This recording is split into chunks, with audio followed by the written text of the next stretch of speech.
Hi, you guys, it's Melanie, and welcome back to Living Luxuriously for Less, where we celebrate, decorate, and enjoy everyday life for less. Well, in today's video, we are going to be exploring a new venue called Pick It on Court in downtown Florence. And I absolutely love this. This particular room that we are looking at is perfect for intimate events like graduation parties, bridal showers, baby showers, small weddings, and the list goes on. And so I love to go to the venue to kind of get a feel for the space. Like, I absolutely love the exposed brick. I love this little nook in the room that could house all of the food and drinks, and you don't really have to worry about that conflicting with the rest of the room in terms of decor. And I just like to look for little things like that. So I wanted to give you guys a before look of the space, keeping in mind that my client did not like the color pink. She is having a baby girl, so if I didn't mention that before, this was for a baby shower. She did not want the color pink, so here is what we came up with for the after.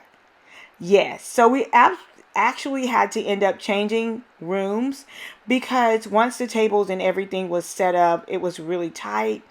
And I think it worked out for the best. And I absolutely love the way that it turned out. She didn't really have a color theme in mind. She just wanted the color lavender. And so I added in the silver, the white, and the purple shades to just really make it pop.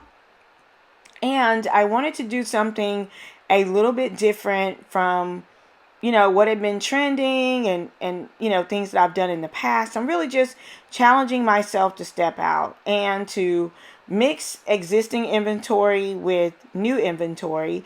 And so I came up with a swan themed baby shower. I absolutely love these little swans, you guys. They are so very cute.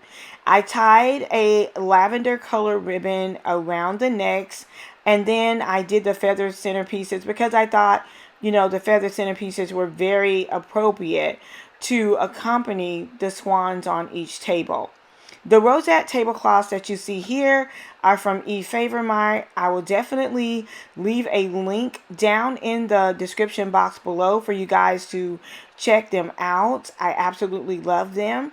And then I used the crown napkin rings because they're having a little princess, and I thought they were very appropriate.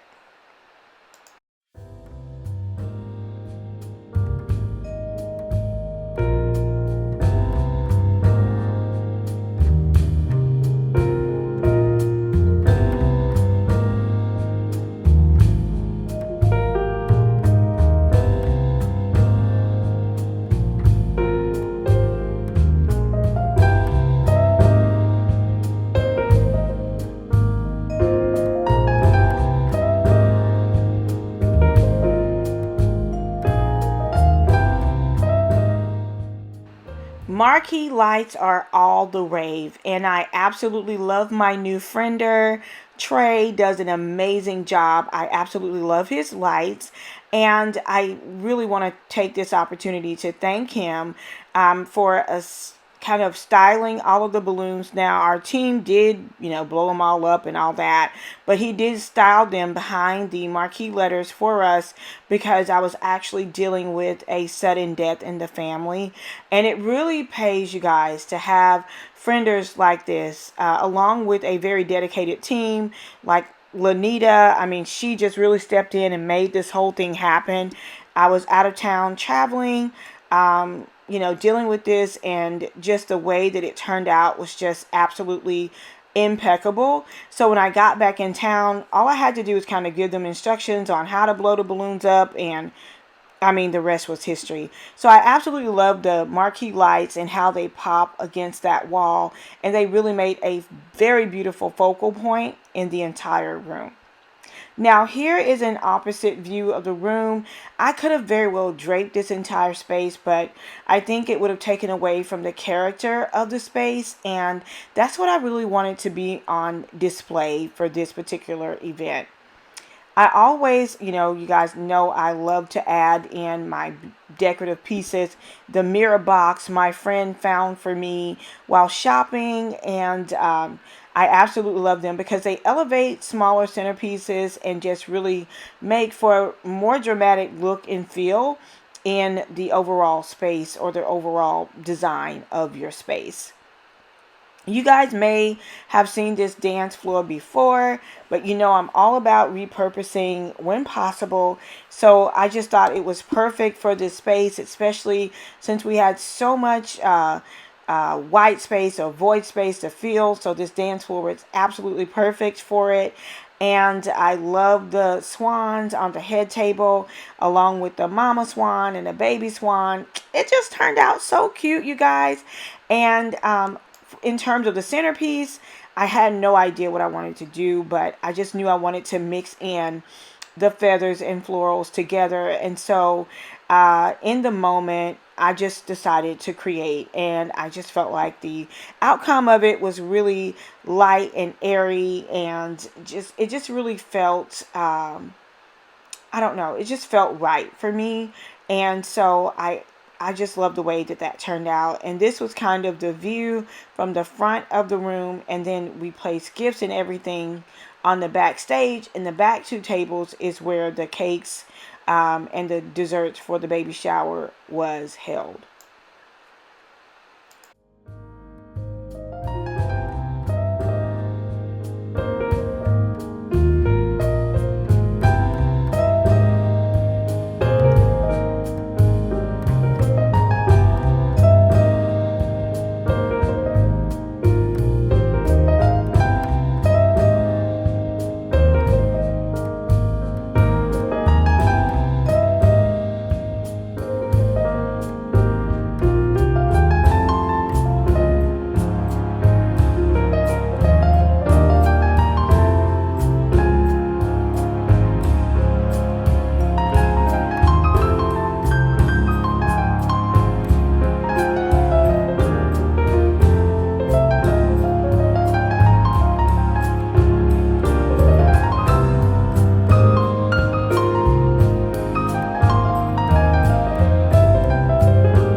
Okay, you guys, so you're going to see some minor imperfections in this video, and I left them in here for a reason. And number one, there were some wrinkles in the tablecloths that, eventually they fell out because we actually ended up decorating the day before. But sometimes things happen that are beyond your control as a professional. And in those moments, I call those defining moments. And in those moments, you're going to find out two things. You're going to find out what you're made of, and you're going to find out what the people around you are made of. And in this process, I had to design in pain and I had to design through the pain. I just lost my aunt. I just driven in several hours to pull this baby shower together. But when I walked in the room, my assistant almost had this entire thing complete, minus the centerpieces. She had the tablecloths, the napkins, she had everything in place and was ready for the next set of instructions. And so even in my moment of pain, I felt so proud. And being able to work through that in order to deliver for my client and not to disappoint my client really meant to work the world for me. And I didn't have to really sacrifice my time with family in order to be there for my client. Like, I was able to do both simultaneously. And when you surround yourself with the right team, then you will be able to do the same. And so start thinking about things like that. As a business owner, if something major happened in your business, how would your company run in your absence? Think about that. Think about that. Would it still be as beautiful? Would the client still be pleased? Are you prepared to deliver? Like, this has happened to me twice this year. Once I got sick, once, I had an unexpected death in the family. So think about that. And let me know down in the comments, what is your plan B? What is your plan B? You can't just have a plan A. You have to have a plan B. And so let me know down in the comments, what do you plan to do to make that step to acquire those individuals to be in place in times of uncertainties. So I hope you guys enjoyed this video. I hate to, kind of leave off here, but it's a very, very important topic that I don't think gets a lot of discussion. It is something that we definitely need to talk about more. And yeah, so I wanted to just take this event as an example because it was so very real for me in this past week. So I hope you guys enjoyed this video. I hope you got some food for thought. Let me know your comments, your thoughts down in the description box below. Don't forget to check out Lux Academy, and don't forget to check out my free class on Canva. All you have to do is sign up for them at luxacademy.podia.com. Again, I will leave all of the links down in the description box below. I'll see you guys at the next video. Until next time, it's Melanie with Living Luxuriously for Less. Cheers!